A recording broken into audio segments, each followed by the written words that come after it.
Welcome to Shatter. Help me reach 5,000 subscribers.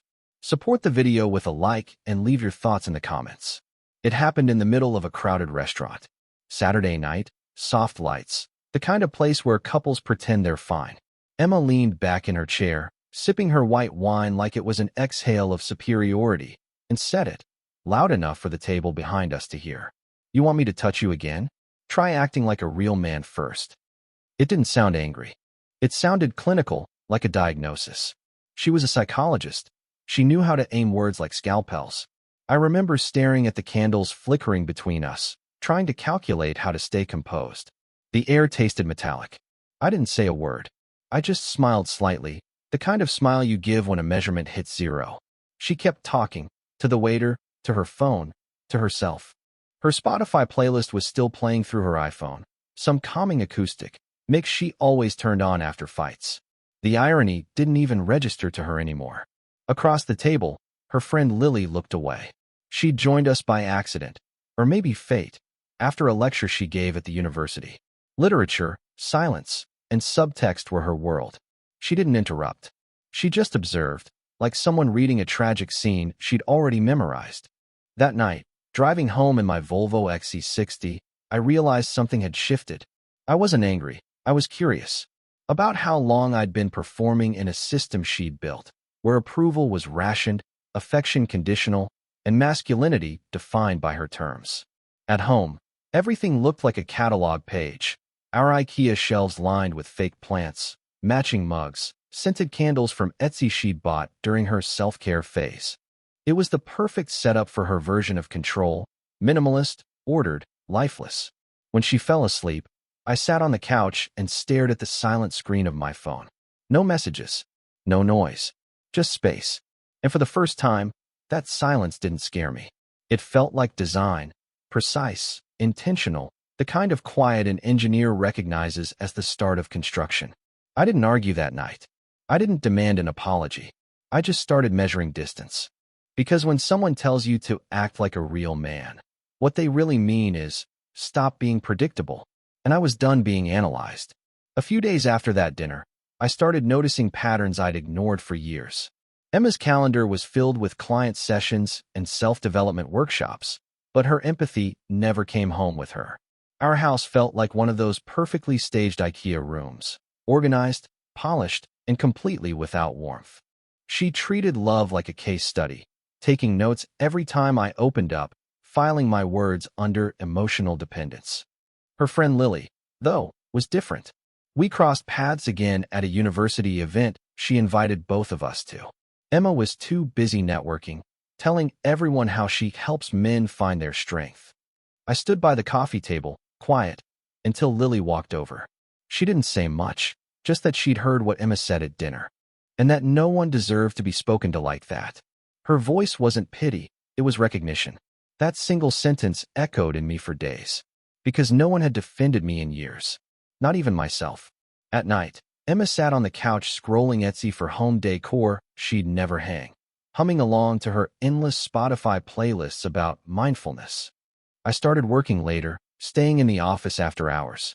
The stillness of design software made more sense than her therapeutic monologues about toxic masculinity. She thought I was avoiding her. Maybe I was. Then one afternoon, I opened her laptop to print a file and saw a document titled Emotional Case Study, M. She'd written about me. Every flaw, every hesitation, turned into data. She wasn't trying to fix me. She was studying me. I didn't confront her. Engineers don't react to errors, they correct systems.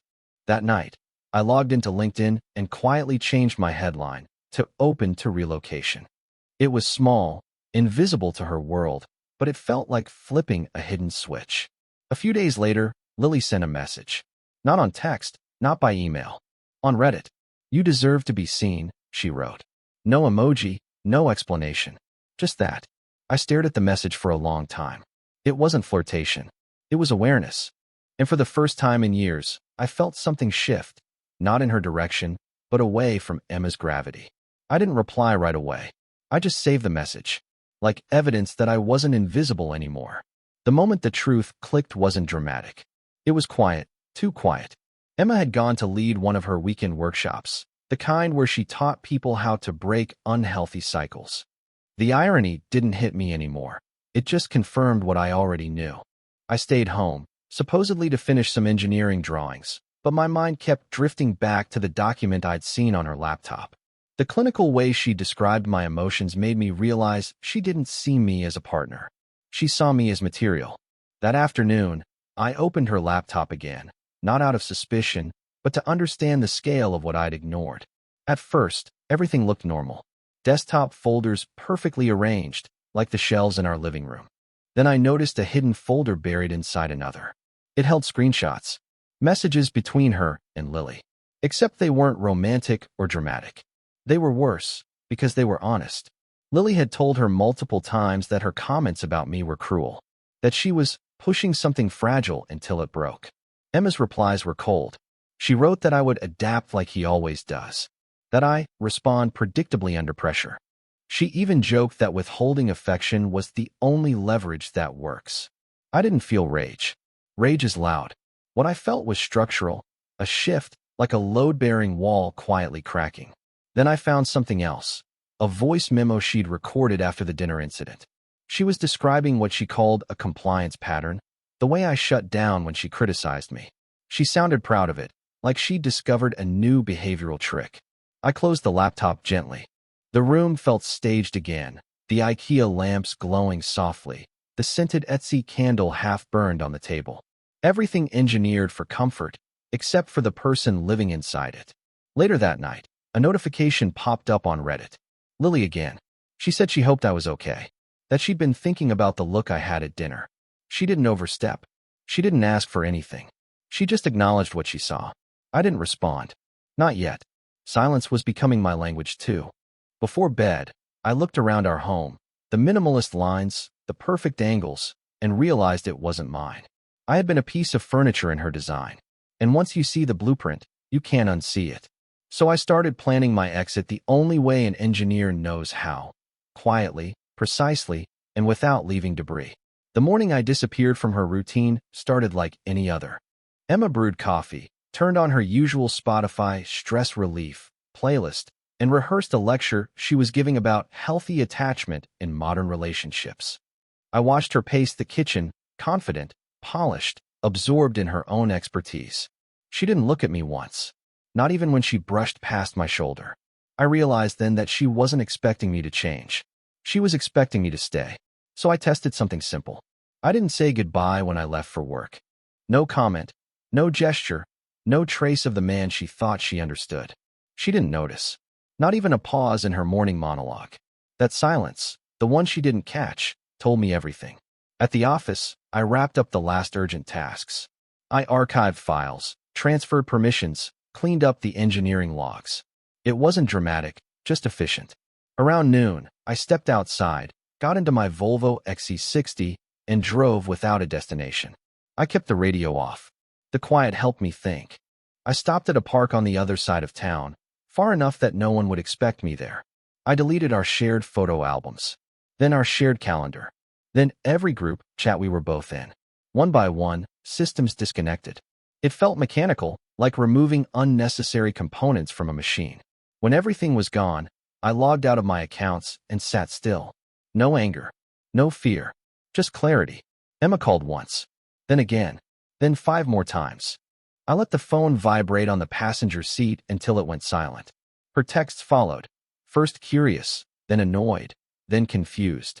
I watched the notifications appear without opening any of them. By late afternoon, I had blocked her number. Not to hurt her, but to stop the noise. Silence wasn't punishment, it was structure. That evening, I drove past our house just once. Through the living room window, I saw her pacing, phone in hand, the IKEA lamps glowing behind her. It was the first time I'd ever seen her look uncertain. I didn't stop. I didn't go inside. I didn't even slow down. I just kept driving, leaving no message, no explanation, nothing she could analyze. I wasn't gone. I was simply offline. I didn't expect the first crack in her world to come from someone else, but that's exactly how it happened. I was staying in a small rental on the edge of town, a place with bare walls and a folding table, the kind of temporary space that keeps you from getting attached. I kept my devices silent. My car stayed parked behind the building, out of sight. Emma still didn't know where I was, and that was intentional. Distance was the only clean architecture left between us. On the third day of my disappearance, I got an unexpected message, not from Emma, but from a colleague at the firm. He sent a link to a public thread discussing a psychology workshop she'd led the day before. Someone had posted a recording. Not a scandal, not an affair, something subtler and far more revealing. The clip captured her complaining about partners who crumble emotionally when challenged. She didn't say my name, but she didn't need to. Anyone who knew us could decode it. She laughed at one point. Soft, confident, certain she was untouchable. That tiny laugh traveled through the speakers like a blueprint of who she really was when she thought no one was watching. But the part that caught my attention wasn't her. It was the voice challenging her. Calm, steady, familiar. Lily, she told Emma, without raising her voice, that belittling someone wasn't a therapeutic method, it was a power play. The room went silent after she said it. Even in the recording, you could feel the shift. It wasn't defense. It wasn't loyalty. It was honesty, something I hadn't heard in my home for a long time. Later that afternoon, another notification appeared. Read it again. Lily had sent a short message. She wrote that things had gotten tense after the workshop, that Emma dismissed her concerns, saying she understood me better than anyone. Lily ended her note by saying she didn't think that was true. I didn't answer, but I reread her message more times than I want to admit. That night, I sat alone in the dim kitchen of the rental, lit only by a single lamp I'd picked up at IKEA on the way there. The simplicity of the space reminded me how quiet life could be without analysis, without critique, without someone turning my emotions into a clinical report. I realized then that Emma wasn't worried about me. She was worried about losing control of the narrative. And for the first time, she'd met someone who didn't accept her script. By the end of the week, the silence around Emma started spreading. I wasn't there to witness it, but people talk, especially in the circles she liked to keep tight. Colleagues noticed she was distracted during sessions. A few clients even mentioned she seemed unusually reactive. For someone who built her entire identity on emotional composure, losing control in front of others was the kind of fracture she couldn't hide. I heard about it indirectly, through a coworker who called to ask if everything was all right. He said she'd shown up at the firm asking if anyone had seen me. Apparently, she tried to explain it away as a communication breakdown, but her voice shook just enough to make people wonder. She wasn't used to uncertainty. She was used to diagnosing it in others. Meanwhile, I kept my routines stripped down to the essentials. I ate meals alone, worked from the small desk in the rental, and went for long drives at night in the car. It was the only moving space where my thoughts didn't feel crowded.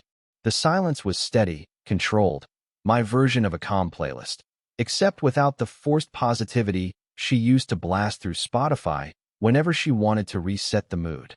On the fourth evening, I got another message from Lily.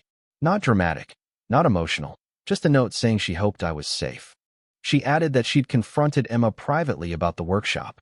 She didn't share details, but her tone implied it hadn't gone well. She ended with a line that lingered longer than it should have. Some truths hit harder when the room finally goes quiet. That same night, another coworker reached out, this time with something heavier. He said there'd been tension at a small gathering Emma attended. One of her own colleagues asked her, in front of others, whether she practiced the compassion she preached. The question wasn't meant to embarrass her, but it did.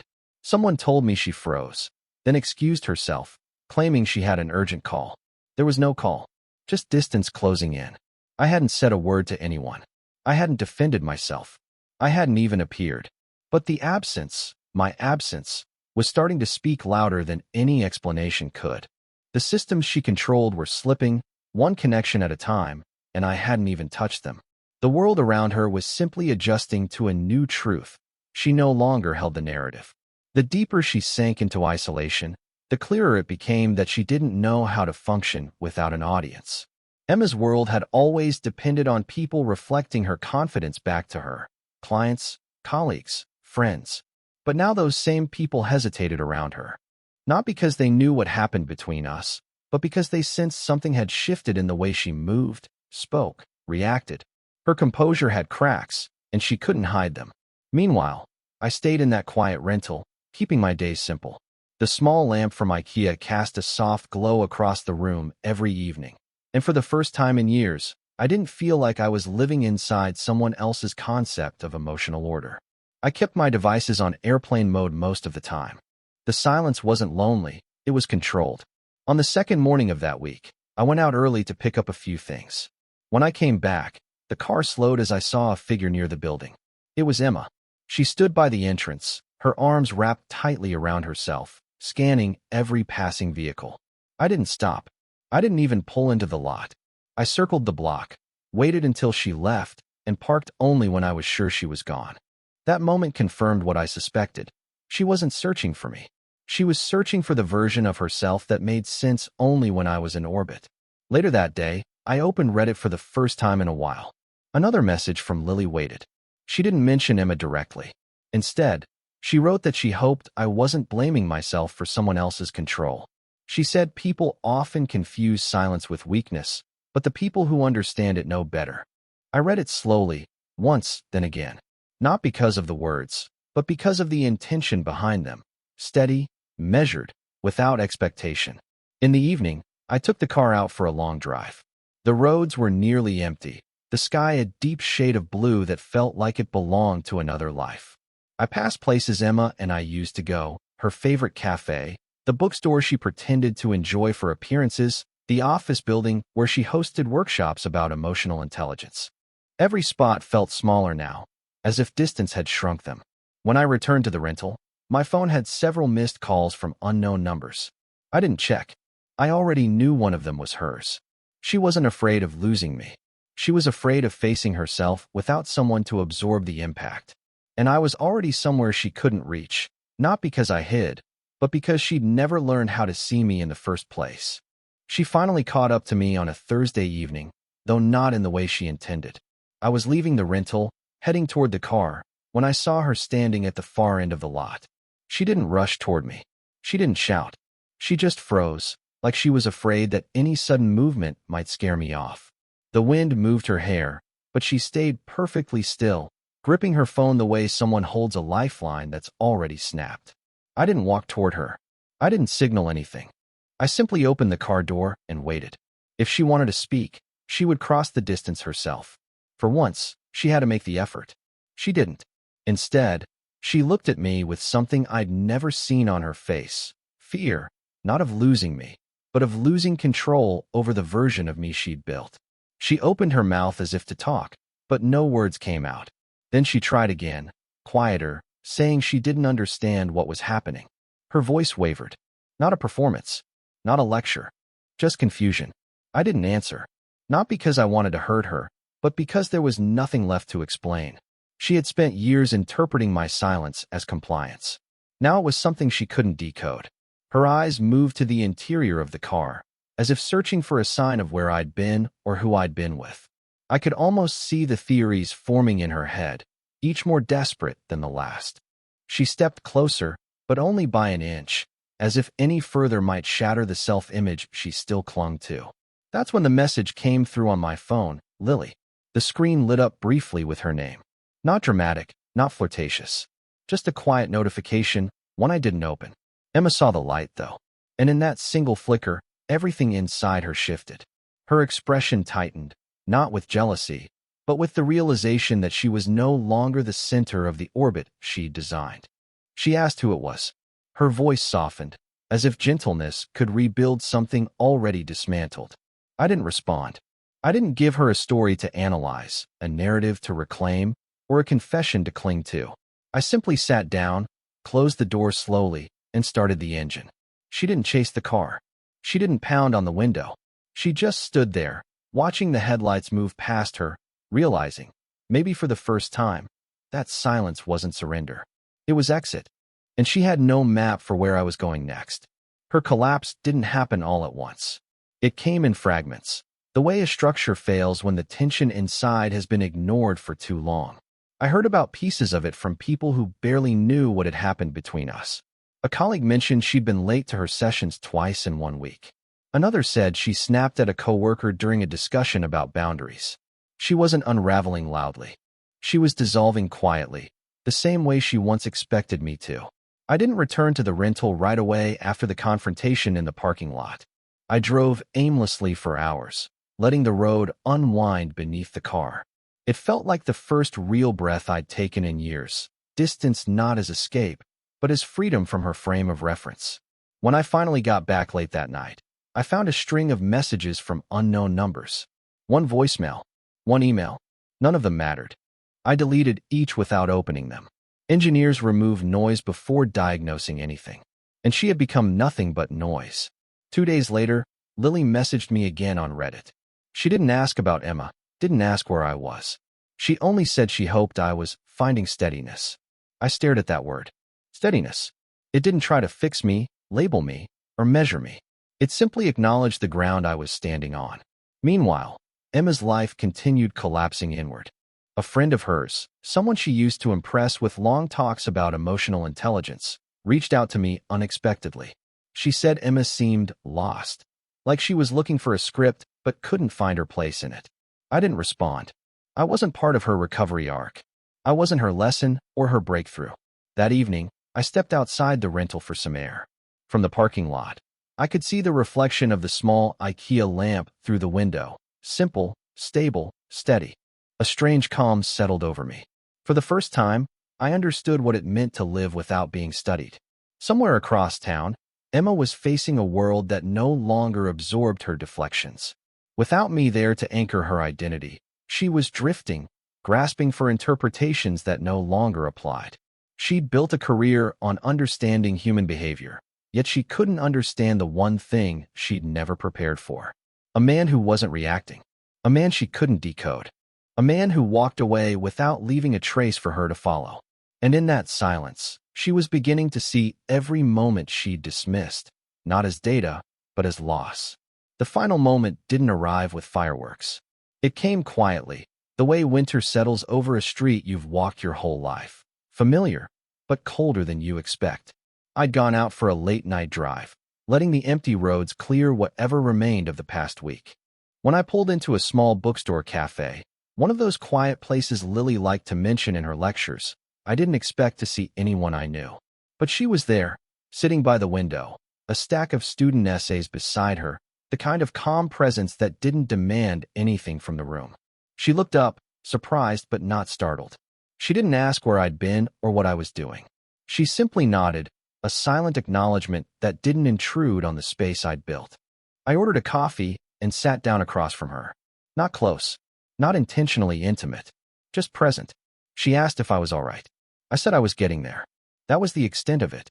Two people sitting in the kind of silence that used to terrify me, now feeling like something earned. When we stepped outside later, the air held that cold, early evening stillness. She wished me well and walked toward her car. I didn't follow her. I didn't ask for anything. But there was a steadiness in the way she moved, an understanding that needed no explanation. It was the first time in years I felt seen without being analyzed. That was the moment Emma arrived. She pulled up fast, the headlights sweeping across the lot, catching both of us in their glow. She stepped out, breath shaky, as if she'd been searching for hours. When she saw Lily, her expression collapsed into something raw. Not anger, not jealousy, recognition. The truth she had avoided was standing right in front of her, but not in the way she feared. Lily wasn't touching me. She wasn't claiming anything. She was simply present in a way Emma had never learned to be. Emma walked toward me, slower this time, choosing each step like the ground might give way. She said she finally understood she'd pushed too far. Her voice trembled as she tried to explain, but explanations were just another language she used to stay in control. I didn't interrupt. I didn't correct her. I just listened until her words faded into the cold. When she finally asked if I was coming home, I didn't hesitate. I told her quietly that I hadn't disappeared. I had simply stopped showing up where I wasn't respected. No anger, no accusation, just the truth she'd spent years avoiding. I opened the car door, got in, and pulled away without looking back. The rearview mirror showed her standing alone in the parking lot, the glow of the streetlights softening everything except the expression on her face, a realization she couldn't turn into theory. I didn't block her after that. I didn't respond either. I dissolved from her digital world the same way I'd slipped from her emotional one. My LinkedIn update stayed open to relocation. Clean. Simple. Final. I didn't vanish. I just reclaimed the one thing she never thought I'd take back, my silence. Support the channel by liking, commenting, and subscribing. I promise even more interesting stories.